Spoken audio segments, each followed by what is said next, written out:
ഇതിൽ പ്രശ്നമൊന്നും ഇല്ലെങ്കിൽ പിന്നെ സാം പിട്രോഡ എന്തിനാണ് രാജിവെച്ചത്? Okay, that's a very very very significant question. I am bona fide to answer it. വളരെ പ്രസക്തമായൊരു ചോദ്യമാണ്. സാം പിട്രോദ ഇത് പറയുമ്പോൾ അദ്ദേഹത്തിൻ്റെ രാഷ്ട്രീയ ചിന്തയിൽ നിന്നോ അദ്ദേഹത്തിൻ്റെ സാംസ്കാരികപരമായ ഔന്നിത്യത്തിൽ നിന്നോ എന്ന് തന്നെ ഞാൻ വേണം പറയാം. കാര്യം ഇവിടെ എവിടെയും ഒരാളെ മോശമായി പരാമർശം നടത്തുന്ന ഒരു സെൻറ്റൻസ് ഉണ്ടായിട്ടില്ല. പക്ഷേ രാഷ്ട്രീയ എതിരാളികൾ ഇതിനെ രാഷ്ട്രീയപരമായ ഒരു ആയുധമാക്കി നീചമായി ഉപയോഗിക്കും എന്ന് അദ്ദേഹത്തിന് ഫോർകാസ്റ്റ് ചെയ്യാൻ കഴിഞ്ഞില്ല എന്നുള്ളത് അദ്ദേഹത്തിൻ്റെ രാഷ്ട്രീയക്കാരനിലെ കുശാഗ്ര ബുദ്ധിക്കാരൻ്റെ പരിമിതിയായിട്ട് ഞാൻ കാണും. ഓക്കെ, ഇങ്ങനെ ഒരു സാഹചര്യത്തിൽ കോൺഗ്രസ്സിന് ഇപ്പോൾ ഒരു തെരഞ്ഞെടുപ്പ്, ഇപ്പോൾ ഞാൻ എൻ്റെ ഒരു സുഹൃത്തിനോട് ഈ കാര്യം ഡിസ്കസ് ചെയ്തപ്പോൾ അവൻ പറഞ്ഞൊരു ഞാൻ ഈ സെൻറ്റൻസ് മുഴുവൻ അവനെ കേൾപ്പിച്ചു. അവൻ പറഞ്ഞതും ഇതേ പോയിൻ്റാണ്. അവൻ പറഞ്ഞതെന്താണെന്ന് വെച്ച് കഴിഞ്ഞാൽ ഇതൊരു പ്ലെയിൻ സെൻറ്റൻസാണ്, പക്ഷേ തെരഞ്ഞെടുപ്പിന് മുമ്പ് ഇത് പറയുമ്പോൾ അത് എതിർ രാഷ്ട്രീയ പാർട്ടിക്കാർക്ക് ഒരായുധം ഇട്ട് കൊടുക്കും പോലെയാകും. സത്യത്തിൽ സാം പിട്രോദയുടെ സെൻറ്റൻസിനെ ജയറാം രമേശ് ഉൾപ്പെടെയുള്ള ഔദ്യോഗിക പക്ഷത്തിന് തള്ളിക്കളയേണ്ടി വരുന്നത് അത്രയും നീചമായ രീതിയിൽ മീഡിയകൾ പറയുന്ന ഓരോ വാക്കുകളെയും വളച്ചൊടിക്കുന്ന സാഹചര്യത്തിലാണ്. കാര്യം വരുന്ന തെരഞ്ഞെടുപ്പിന്റെ സമയത്തിൻ്റെ അതായത് അംശു പറഞ്ഞു വരുന്നത് രാഷ്ട്രീയ പ്രതിയോഗികൾ ഇത് തെരഞ്ഞെടുപ്പ് പ്രചരണത്തിൽ ആയുധമാക്കും എന്നതുകൊണ്ടാണ് ജയറാം രമേശിനെ പോലുള്ള വക്താക്കൾ അതിനെ തള്ളിക്കളഞ്ഞത്. അടിസ്ഥാനപരമായി കോൺഗ്രസിന്റെ സമീപനം ഇത് തന്നെയാണ്. ഇതിപ്പോൾ തെരഞ്ഞെടുപ്പ് ആയതുകൊണ്ട് ഞങ്ങൾ തള്ളിക്കളയുന്നു, അല്ലെങ്കിൽ ഞങ്ങൾ തള്ളിക്കളയില്ല എന്നാണ് ഞാൻ മനസ്സിലാക്കുന്നത്. ഇതിലെവിടെ ഞാൻ പറയട്ടെ ഞാൻ ഈ മുഴുവൻ സെൻറ്റൻസ് വായിച്ചു കഴിഞ്ഞപ്പോൾ നിങ്ങൾ പറയും ഇതിലെവിടെയാണ് അദ്ദേഹം മോശപ്പെട്ട രീതിയിൽ ഒരു വിഭാഗത്തെ ചിത്രീകരിച്ചത്?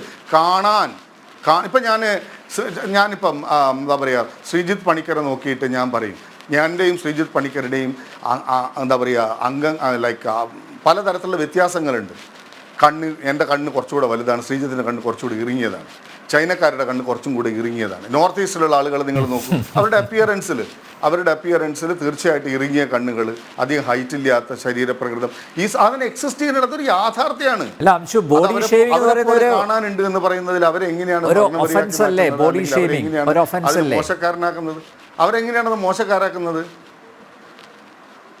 ഇത് ഷെയിം എങ്ങനെയാവുന്നത്? അവരെ പോലെ ഉണ്ട് എന്ന് പറയുന്നത് എങ്ങനെയാണ് ഷെയിം ആവുന്നത്? അതെനിക്ക് മനസ്സിലാവണില്ല. അതെങ്ങനെ ഇപ്പോൾ ശരി, ഞാൻ മോഹൻലാലിനെ പോലെ ഉണ്ട് എന്ന് പറയുമ്പോൾ നല്ലതും, ഞാൻ മാമുക്കോയെ പോലെ ഉണ്ട് എന്ന് പറയുന്നത് ഒരു ഷെയിം ആവുമോ? എന്തുകൊണ്ടാണ് മോഹൻലാലും മാമുക്കോയെ ഉദാഹരണങ്ങളായത്? അതൊരു ഷെയിം ആവുമോ? എന്തുകൊണ്ടാണ് മോഹൻലാലും മാമുക്കോയെ ഉദാഹരണങ്ങളായത്? എങ്ങനെ മോഹൻലാലും മാമുക്കോയും ഉദാഹരണങ്ങളായത് എന്തുകൊണ്ടാണ്? ഒരാൾ ഹീറോ ആണ്, വേറൊരാൾ കൊമേഡിയൻ ആക്ടറാണ്. അതുകൊണ്ട് ഒരാൾ ഹീറോ ആണ്, വേറൊരാൾ കൊമേഡിയൻ ആക്ടറാണ്. ഒന്ന് ചെറുതും ഒന്ന് വലുതുമാണോ? അല്ല, അതുകൊണ്ട് നിങ്ങളതല്ലേ പോയിന്റ് ചെയ്യണേ? ഇല്ല, അത് ജയറാം രമേശിന്റെ പോയിന്റാണ്. No no no, it is Jayaram Ramesh. എന്റെ ഉള്ളിൽ ധാരണയില്ല എന്ന് ഒരു പ്രശ്നമുണ്ട്. താങ്കൾ പറയുന്നത് വ്യക്തമാക്കാൻ വേണ്ടിയാണ് ഞാൻ അങ്ങനെ ഒരു ഉദാഹരണമായിട്ട് മുന്നോട്ട് വെച്ചത്. അല്ല, താങ്കൾ പറയുന്നതിൽ ഫണ്ടമെന്റലി ഉള്ള ഒരു പ്രശ്നം എന്താണെന്ന് വെച്ചാൽ, ഇപ്പൊ താങ്കൾ പറഞ്ഞു ശ്രീജിത്ത് പണിക്കർക്ക് എന്നേക്കാൾ വെളുപ്പ് നിറം കൂടുതലാണ്, എന്ന രീതിയിലത്തേക്കുള്ള ഒരു പരാമർശം താങ്കൾ പറഞ്ഞു. നമ്മുടെ ഈ വർണ്ണവെറി അല്ലെങ്കിൽ വംശീയമായിട്ടുള്ള പരാമർശങ്ങളുടെ ഒരു കൺസ്ട്രക്ട് എന്ന് പറയുന്നത് തന്നെ വൈറ്റ് എന്ന് പറയുന്നത് അല്ലല്ലോ, ഞാൻ പറഞ്ഞോട്ടെ, വൈറ്റ് എന്ന് പറയുന്നത് എന്തോ സുപ്പീരിയർ ആയിട്ടുള്ള സാധനമാണ് എന്നും ബ്ലാക്ക് എന്ന് പറയുന്നത് ഡാർക്ക് ആണ്, അത് മോശമാണ് എന്നുമുള്ള ഒരു കൺസ്ട്രക്റ്റിന്റെ പുറത്താണ്. അപ്പൊ താങ്കൾ ഇപ്പൊ ഈ പറഞ്ഞിരിക്കുന്നത് ആ രീതിയിലത്തേക്കുള്ള ഒരു പൊളിറ്റിക്കൽ കറക്റ്റ്നെസ് ഇല്ലാത്ത ഉള്ള ഒരു സാഹചര്യത്തിൽ ശ്രീജിത്ത് പണിക്കർക്ക് എന്നേക്കാൾ കളർ കൂടുതലാണ് എന്ന് താങ്കൾ പറഞ്ഞാൽ കുഴപ്പമില്ല. ഇനി അതേ കാര്യം വെച്ചിട്ട് ഞാൻ പറയുകയെന്ന് വെച്ചോ, അംശുലാൽ എന്നേക്കാൾ കറുത്തവനാണ്, അല്ലെങ്കിൽ അംശുലാൽ ഒരു കറുത്തവനാണ് എന്ന് പറഞ്ഞു കഴിഞ്ഞാൽ അത് വർണ്ണവെറിയാണ്, വംശീയ പരാമർശമാണ്. കാരണം ഞാൻ നേരത്തെ പറഞ്ഞ ഈ സോഷ്യൽ കൺസ്ട്രക്ട് വെച്ച് നോക്കിക്കഴിഞ്ഞാൽ അതിൽ വൈറ്റ് എന്ന് പറയുന്നത് എന്തോ സുപ്രീമസി ഉള്ള കാര്യമാണ് എന്നും കറുപ്പ് എന്ന് പറയുന്നത് എന്തോ മോശമാണ് എന്നുമുള്ള ഒരു നമ്മുടെ മനസ്സിലുള്ള ഒരു ബോധം, അതേ ബോധം കൊണ്ട് തന്നെയാണ് നമ്മൾ രണ്ട് സിനിമാ നടന്മാരെ എടുത്തുകൊണ്ട് അതിൽ കോമഡി എന്ന് പറയുന്നത് ഒരു പക്ഷേ നായകനോട് തുലനപ്പെടുത്താൻ പറ്റുന്നതല്ല എന്ന രീതിയിലുള്ള ഒരു ബോധം നമുക്കുണ്ടാകുന്നത്. ഇവിടുത്തെ പ്രധാനപ്പെട്ട പ്രശ്നം രണ്ടാണ്. താങ്കൾ പറഞ്ഞു വന്നതിൽ നിന്നുള്ള ഭാഗം മാത്രമാണ് ഞാൻ ചൂണ്ടിക്കാണിക്കുന്നത്, ആദ്യ ഭാഗമല്ല.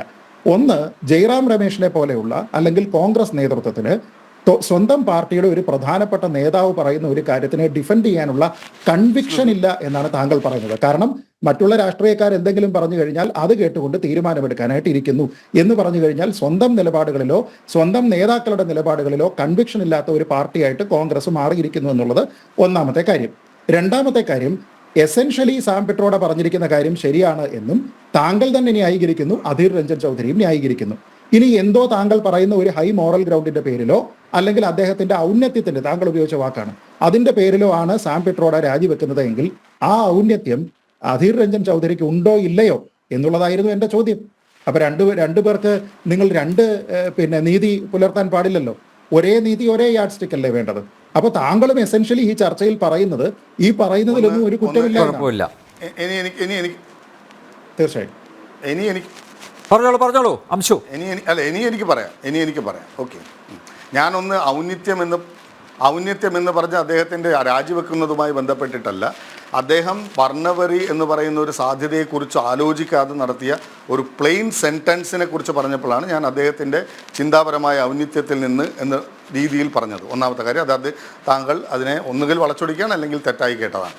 ഓക്കെ, ഞാൻ പറഞ്ഞിട്ടുള്ളത്, ഞാനിത് മുഴുവൻ നിങ്ങളുടെ മുന്നിൽ വായിച്ച് കേൾപ്പിച്ചു. ഇതിലെവിടെയാണ് ഏതെങ്കിലും ഒരു വിഭാഗത്തെ അധിക്ഷേപിക്കുന്നത് എന്നുള്ളത് നമുക്ക് മനസ്സിലാക്കണം. ഇത് രാഷ്ട്രീയപരമായ ആയുധമായി ഇന്ന് ഉപയോഗിക്കപ്പെടുന്നിടത്ത് മാത്രമാണ് ഇതിൽ നിങ്ങളൊരു പ്രശ്നം കാണുന്നത്. അല്ലാതെ എവിടെയും ഒരാളെയും അധിക്ഷേപിക്കുന്നില്ല. ഈ സെന്റൻസ് ആഫ്രിക്കക്കാരനെ പോലെ ഉണ്ട് എന്ന് പറയുന്നത് എന്തോ ഒരു മോശമാണ് എന്ന്. അല്ല, ഞാനും ജയറാം രമേശും ഒരു പക്ഷത്താണ്. താങ്കൾ ഞങ്ങളോടാണ് ചോദിക്കുന്നത്. താങ്കൾ എന്നോട് ഈ പറയുന്ന ചോദ്യങ്ങളെല്ലാം താങ്കൾ ജയറാം രമേശിനോട് കൂടിയാണ് ചോദിക്കുന്നത്. കാരണം ഞങ്ങൾ രണ്ടും ഈ വിഷയത്തിൽ ഒരു പക്ഷത്താണ്. താങ്കൾ കോൺഗ്രസിന് എന്നോട് ചോദിക്കുമ്പോൾ കോൺഗ്രസിന്റെ നേതാവിനെ കൂടിയാണ് താങ്കൾ ചോദ്യം ചെയ്യുന്നത്.